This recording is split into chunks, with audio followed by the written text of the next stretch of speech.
मला मान गटापेक्षा वेगळं समजलं नाही, आपलं समजलं. याचा आनंद खऱ्या अर्थाने मला मनापासूनचा आहे.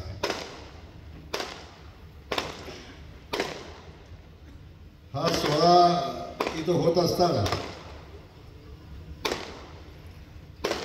आपण बघतोय स्टेजच्या उजव्या बाजूला छत्रपती शिवाजी महाराजांचा पुतळा आहे.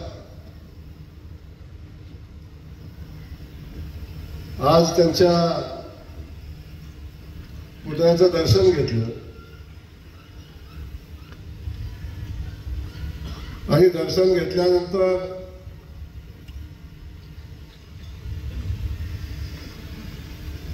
बापूंचं तडफदार भाषण पण ऐकलं.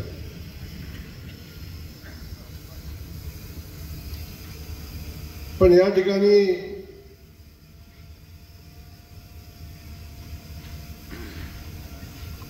आपल्या सगळ्यांच्या सत्काराला उत्तर देत असताना हे फक्त सांगोल्यातच दादा करू शकतो. आमच्या इथं एकमेकाला जेलमध्ये घालायची स्पर्धा लागली.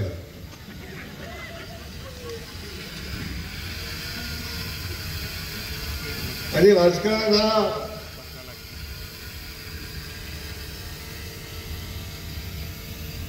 सूडबुद्धीचा खेळ झालाय. एकमेकावर बापू सूड उगवण्याची पद्धत राजकारणामध्ये आता चालू झाली.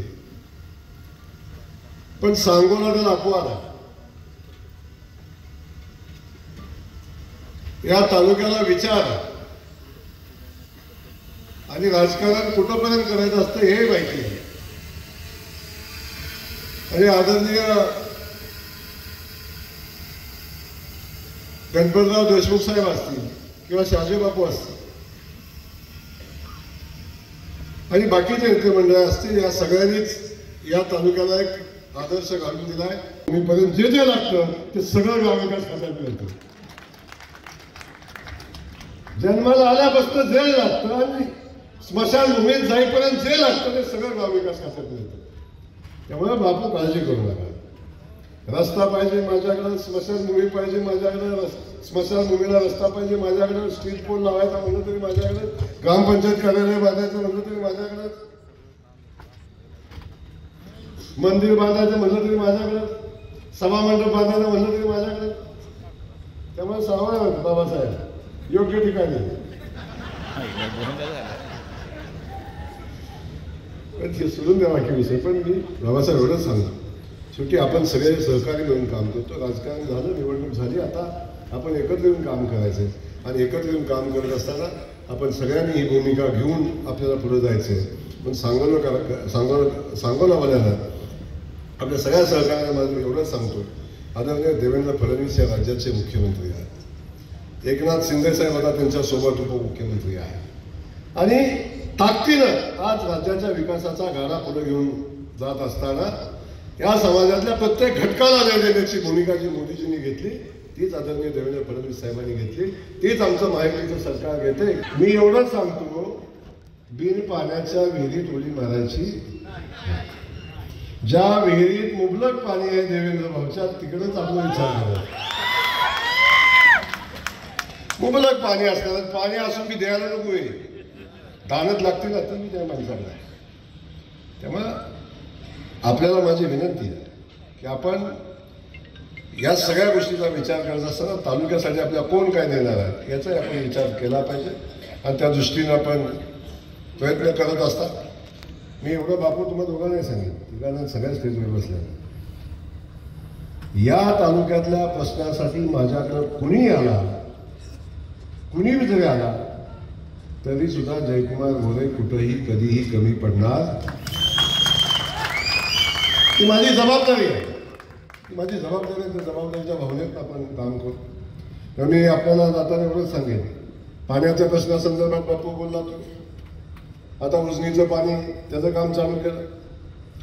निराचं पाणी, देवगडचं पाणी आता अंतिम टप्प्यात आहे, तेही पाणी आपण आणणार. आणि बाकी राजेवाडीवर तर सारखीच चर्चा होती. तर राजेवाडीतली स्पर्धा चालली, कुणी जयकुमार गोरेला सांगून पाणी सोडलं अशी स्पर्धा बघू.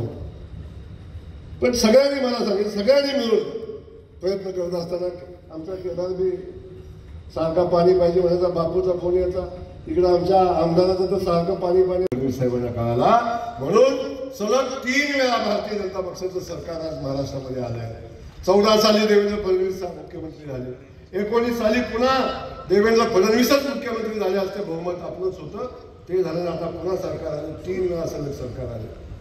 त्यामुळं अनेक लोक बघतात की या सगळ्या गोष्टी अशाच होत नाहीत, लोकांच्या हिताचं काम चालू आहे म्हणून होतं. म्हणून मी आपल्याला एवढंच सांगतो, मी पालकमंत्री आज झालो. बापू मला आनंद आहे, देवेंद्र फडणवीस साहेबांना मनापासून धन्यवाद देईन. त्यांनी मला पालकमंत्री पण केलं असेल, बघा कुठलं केलं, मला विठुरायाच्या नगरीचा पालकमंत्री केला आहे. विठुरायाची सेवा करण्याची संधी मला दिली, सिद्धेश्वराची सेवा करण्याची मला संधी दिली, अक्कलकोटच्या स्वामी समर्थांची सेवा करण्याची संधी देवेंद्र फडणवीस साहेबांनी मला दिली, या सोलापूर जिल्ह्याची सेवा करण्याची संधी मला दिली. याच्यापेक्षा माझ्या नशीब भाग्यात काय असू शकतं. ज्या पालखीमध्ये जायला मी तडपडत होतो त्या पालखीचं नियोजन करण्याची जबाबदारी देवेंद्र फडणवीस साहेबांनी माझ्यावर दिली, भारतीय जनता पक्षाने. एवढं मोठं सगळं आज आपल्या सगळ्या पाठी, माझ्यासारख्या कार्यकर्त्याच्या पाठीशी उभं केलंय म्हणून तुम्ही बघता. पण मी माझ्यासारखा सामान्य कार्यकर्ता, पाण्यासाठी, शेतकऱ्यांसाठी, सामान्य माणसासाठी संघर्ष करणारा, सामान्य माणसाला स्वाभिमानाने उभा करणारा जयकुमार गोरे प्रस्थापितांना बापू नाही चाललं. आमदार होऊ नये म्हणून प्रचंड प्रयत्न केले, 20 वर्षापासून प्रयत्न करतात. मंत्री होऊ नये म्हणून केले, मंत्री झाल्यावर पण अशी कळ उठली. आता सगळ्या गोष्टी करून बघितल्या, पण बापू जयकुमार गोरे कधी थांबला नाही आणि कधी थांबणार नाही. कारण माझ्यासोबत सामान्य माणसाचे मायमाऊलींचे आशीर्वाद आहेत. तर यांच्यात दम नाही म्हणून कधी ते मायमाऊलीला पुढं उभं करून भानगडी करतात. मला त्यांचं सांगणं आहे, जर खरंच मर्दाची औलाद असाल तर एकदा मैदानात येऊन लढा. जयकुमार गोरे काय तिच्या 11 वर्ष दाखवले, यांच्यात दम नाही बापू, दम नाही ते, दम नाही मैदानात येऊन लढायचा. नाही पराभव करू शकले माझे, पण तेही षडयंत्र, असे किती षडयंत्र टाकले, किती चक्रवे बापू टाकले, तरी हा आधुनिक अभिमन्यू आहे. देवेंद्र फडणवीस साहेबाचा पट्टा लक्षात असू द्या. सगळी चक्रवे तोडणार, सगळी चक्रवे तोडणार, छाताला उभा राहणार, किती भानगडी करा. पण हे करत असताना ज्या कामासाठी इथं आलोय ते काम कधी विसरणार नाही. जोपर्यंत जनतेची सेवा करत राहतो तेव्हा जनतेच्या सेवा सोबत राहतील, एवढंच आजच्या या कार्यक्रमाविषयी सांगेन. आपल्या सगळ्यांना मनापासून धन्यवाद देईन.